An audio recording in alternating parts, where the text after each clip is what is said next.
Beginning in April, we're going to spend 8 weeks discussing 8 important questions that we ought to know about how God communicates and the truths that are found in His Word. The first question that we're going to be asking is, how does God speak? The reason that's important is because if we believe in a God that's created the world and everything in it in the space of 6 days and all very good, then we ought to know how He chooses to communicate with His people. Psalm 19 tells us that there are 2 primary ways in which God speaks to His people. One is general revelation, and the other is special or particular revelation. So the first one, general revelation. Listen to Psalm 19, verse 1. The heavens declare the glory of God, and the sky above proclaims His handiwork.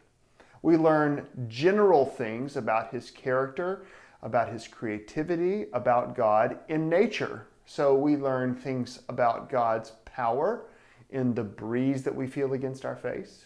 We learn about God's creativity in the flowering trees. We learn about God's majesty and the glory of a sunrise. But we can't know how to be saved or about God's law in particular and how that applies to us just by looking around at nature.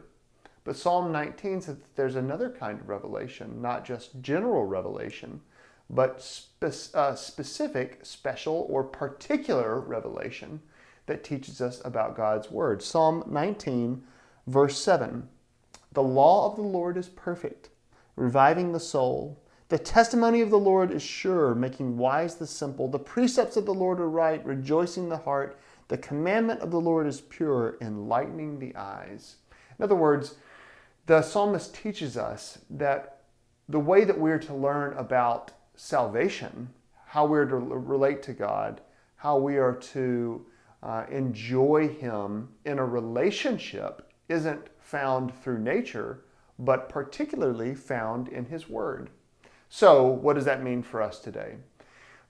For us today, what that means is that we ought to, 1, enjoy God as He's revealed Himself to us in nature. When you feel the breeze against your face, or when you see the green grass, or when you see the intricacies of a flower, you can think of the glory, creativity, majesty, power of God.